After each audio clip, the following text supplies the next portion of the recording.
करेंगे जीएसटी को रिवाइज करने की। सबसे पहले टॉपिक पकड़ते हैं अपन आईटीसी। सबसे पहले अपन को टॉपिक जो करना है वो इनपुट टैक्स क्रेडिट, ठीक है।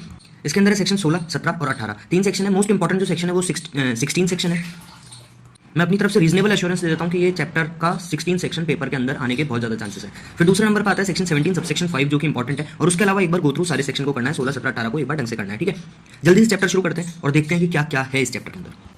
चलो फटाफट से सेक्शंस देखते हैं। सेक्शन 16 सबसेक्शन 1 क्या कहता है? Eligibility of ITC. एलिजिबल कब होते हो आप? एलिजिबल होने के 2 पॉइंट्स होते हैं। पहला होता है रजिस्टर्ड पर्सन, अगर आप रजिस्टर्ड पर्सन हो तभी आप एलिजिबल हो आईटीसी लेने के लिए। सेकंड है गुड्स और सर्विस जो है वो बिजनेस पर्पस के लिए रिसीव हुई हो। अगर बिजनेस और पर्पस के अलावा पर्सनल पर्पस के लिए है तो फिर इनपुट टैक्स क्रेडिट आप नहीं ले सकते। क्रेडिट कहाँ जमा होगा?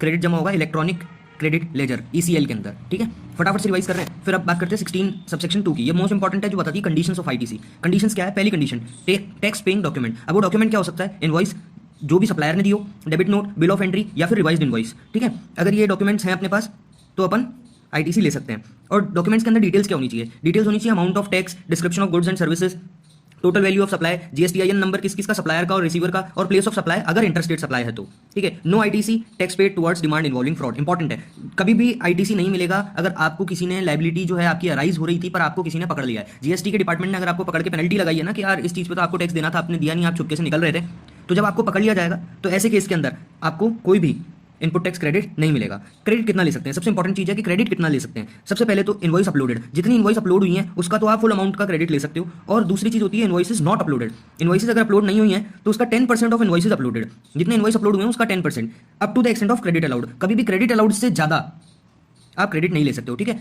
सुपर क्विक रिवीजन कर रहे हैं, साथ में बने रहिए, पूरा का पूरा स्टडी मैट से कर रहे हैं। और अभी तक जितने एग्जाम आए हैं सब बच्चों के मन में यही डाउट है कि यार स्टडी मैट से कुछ भी नहीं आया, सब कुछ प्रैक्टिकल अप्रोच है। तो प्रैक्टिकल अप्रोच भी प्रोविजन से ही निकल के आएगी। ये सारे प्रोविजन मैं मानता हूं कि आपने एक बार पढ़े हैं और आप क्विक रिवीजन लेना चाह रहे हैं। कंडीशंस के अंदर बी पार्ट आ जाता है, गुड्स और सर्विसेज जो है रिसीव हो जानी चाहिए। गुड्स और सर्विस अगर रिसीव नहीं हुई है तो इनपुट टैक्स क्रेडिट नहीं मिलेगा, और रिसीव हो गई है तो इनपुट टैक्स क्रेडिट मिल जाएगा। इसके अंदर सबसे इंपॉर्टेंट है ध्यान रखना बिल टू शिप टू। अगर बी ने सामान मंगाया ए से और ए को कह दिया कि यार सी को दे देना, तो बिल किसके नाम पे इशू होगा? बी के नाम पे, क्योंकि बी ने मंगवाया है। सामान भले ही सी को रिसीव हुआ है पर वो सामान जो है वो रिसीव हो चुका है सी को, बी के नाम पे बिल है, तो बी को आईटीसी मिल जाएगा इस केस में, ठीक है। बिल टू शिप टू हमेशा याद रखना। थर्ड चीज जो आ जाती है इसके अंदर, GST actually paid to government. ऐसा नहीं है कि आपने जीएसटी सप्लायर को दे दी और सप्लायर ने अपने पास रख ली। जब तक सप्लायर उसको गवर्नमेंट को जमा नहीं कराएगा तब तक आईटीसी अवेल नहीं कर पाओगे। अगर सप्लायर ने गवर्नमेंट को जमा नहीं कराया है तो आईटीसी आप अभी क्लेम नहीं कर पाओगे, ठीक है। और चौथी और इंपॉर्टेंट चीज आ जाती है सेक्शन 16 सबसेक्शन 2 के अंदर, फाइलिंग ऑफ रिटर्न। अगर रिटर्न आपने फाइल कर दिया जीएसटीआर 3B के अंदर तो आपको आईटीसी मिल जाएगा। अब बात करते हैं प्रोविजोस की। सेक्शन 16 सबसेक्शन 2 का फर्स्ट प्रोविजो कहता है कि अगर आपने लॉट में सामान लिया है तो हमेशा इनपुट टैक्स क्रेडिट आप तभी ले पाओगे जब लास्ट लॉट आपको मिल जाए, ठीक है। 10 लॉट में आपने सामान लिया और लास्ट लॉट आपको नवंबर में मिला है तो आपको नवंबर में आईटीसी क्लेम कर सकते हो। सेकंड प्रोविजो क्या कहता है? सेकंड प्रोविजो कहता है payment for the invoice with in 180 days. जिस दिन से इनवॉइस इशू हुई है उस दिन से 180 दिन के अंदर अंदर अगर आपने पेमेंट कर दिया तो ही आप इनपुट टैक्स क्रेडिट ले सकते हो। अगर नहीं किया है तो आपको इनपुट टैक्स क्रेडिट नहीं मिलेगा। इसका एक्सेप्शन क्या है? अगर आपने आरसीएम में टैक्स भरा हो या फिर सप्लाई जो थी विदाउट कंसिडरेशन हो। इससे अपन को वैसे ही साफ समझ में आ जाता है कि आरसीएम और सप्लाई के केस में वैसे ही इनपुट टैक्स क्रेडिट नहीं होता है। तो इसको आप भले 180 डेज में पेमेंट करो या मत करो, इससे जीएसटी बोर्ड को कोई लेना देना नहीं है, ठीक है। अब बात करते हैं सेक्शन 16 सबसेक्शन 3 की। सिंगल एक ही लाइन में मैं सेक्शन बता देता हूं। अगर आपने किसी भी कैपिटल एसेट पे डेप्रिसिएशन क्लेम कर लिया इनपुट टैक्स अमाउंट की जगह तो आपको आईटीसी की कोई भी क्रेडिट नहीं मिलेगी। Section 16 subsection 4 time limit. क्या इसमें कोई अपर लिमिट है टाइम की? जी हाँ बिल्कुल है। 2 तारीख होती है, वैसे याद करना चाहो तो इसके अंदर 2 टाइम लिमिट आ जाती है, 20 अक्टूबर और 31 दिसंबर, विच एवर इज अर्लियर, ठीक है। इसको कैसे कहते हैं? Due date of filing return for the month of सितंबर ऑफ सक्सीडिंग फाइनेंशियल ईयर और date of filing of annual return, whichever is earlier. यही पे अपना सेक्शन 16 खत्म हो गया। अगर आपको ऐसा लग रहा है कि यार बहुत फास्ट चल रहे हैं तो एक बार वीडियो को वापस से पीछे से देख लीजिए, क्योंकि 5 मिनट के अंदर अंदर अपन ने सेक्शन 16 खत्म कर दिया है। सेक्शन 17 चालू करने से पहले कहूंगा कि प्लीज स्टूडेंट्स वीडियो को ज्यादा से ज्यादा लाइक करें और अपने दोस्तों को शेयर करें, क्योंकि 5 मिनट के अंदर अपन ने सेक्शन 16 को रिवाइज कर लिया है। और सीए के एग्जाम्स के बीच में सबसे ज्यादा इंपॉर्टेंट अगर कोई चीज है तो वो टाइम और रिवीजन है। इस वीडियो को अगर आप 4 से 5 बार देखते हो तो आईटीसी आपका इतना स्ट्रांग हो जाएगा प्रोविजन से रिलेटेड कि एग्जाम में अगर इससे रिलेटेड कोई भी क्वेश्चन आता है आपको प्रोविजन याद आ जाता है। जैसे सेक्शन 16 सबसेक्शन 4 की बात करते हैं, आपको ये प्रोविजन याद आ गया कि टाइम लिमिट क्या है, 20 अक्टूबर या 31 दिसंबर, विच एवर इज अर्लियर। मैं मान के चलता हूं आपने क्वेश्चंस तो करे हुए हैं, तो ये आपके लिए ब्रशअप है। प्लीज ज्यादा से ज्यादा इस वीडियो को लाइक करें ताकि ये यूट्यूब रिकमेंड करे दूसरे बच्चों को भी कि यार ये वीडियो देखें और अच्छा स्कोर कर सकें।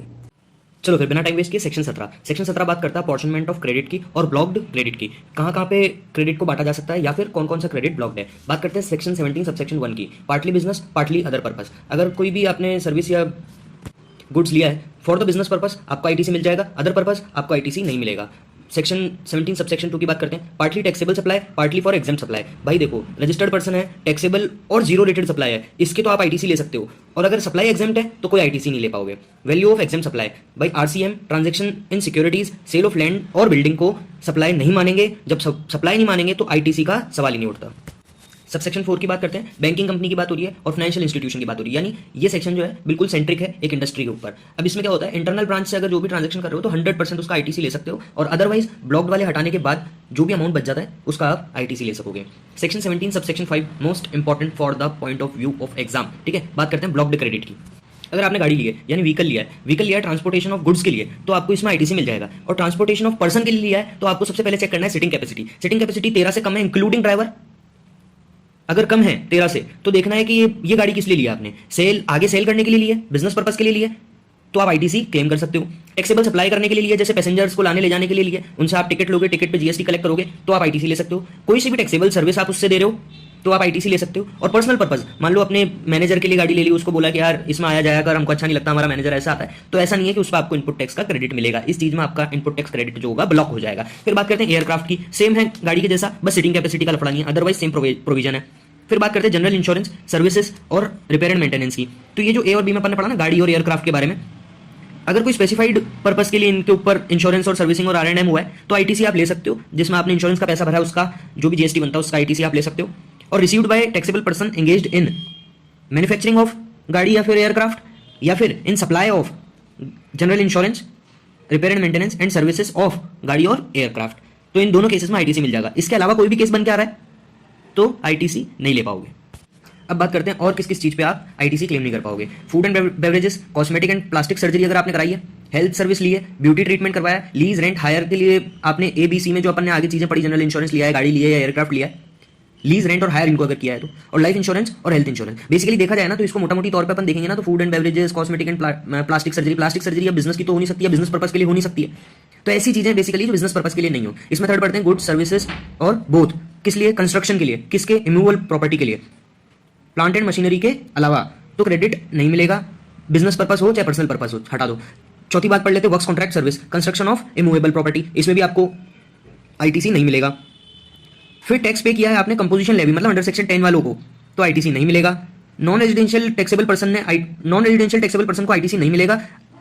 कब मिलेगा, जब वो गुड्स इंपोर्ट कर रहा है, बाहर से कोई भी गुड्स ले रहा है तो उसको आईटीसी मिल जाएगा। फिर पढ़ते हैं अपन 7वां पॉइंट, पर्सनल पर्पस के लिए आपने कुछ भी चीज लिया उस पर जीएसटी भरा है तो आपको पहले से ही पता है पर्सनल पर्पस के ऊपर आपको बिल्कुल भी आईटीसी नहीं मिलेगा।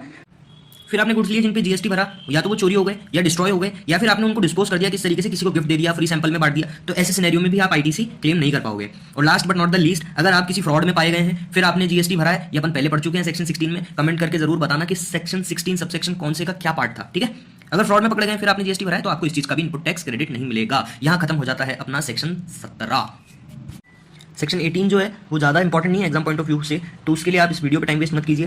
प्रैक्टिस मैनुअल या फिर स्टडी मैट जो भी आपके पास है उसको उठाइए, उसमें से पढ़िए, एक बार क्विक रिवीजन मार लीजिए, एक बार देख लीजिए, आंखों से निकाल दीजिए सेक्शन 18 को। और आई होप कि आपको आईटीसी बहुत अच्छे से समझ में आया। कमेंट करें, लाइक करें, वीडियो को ज़्यादा से ज़्यादा अपने दोस्तों को शेयर करें ताकि वो भी अच्छा स्कोर कर सके, और सब्सक्राइब जरूर कर लें यार। बाकी all the very best for your taxation exam. और भी अगर मुझे कोई लगेंगे, जो मैंने फर्स्ट में एक चैप्टर्स की लिस्ट बनाई थी उसमें मुझे अगर और भी लगेगा कि और भी बच्चों के साथ शेयर करना चाहिए और क्विकेस्ट पॉसिबल वे में एक रिवीजन करा देना चाहिए, तो आप कमेंट जरूर कीजिए कि सर प्लीज़ अपलोड कीजिए। तो मैं आज की डेट में ही लगभग सारे के सारे जीएसटी के चैप्टर्स को अंडर 10 मिनट खत्म करने की कोशिश करूंगा।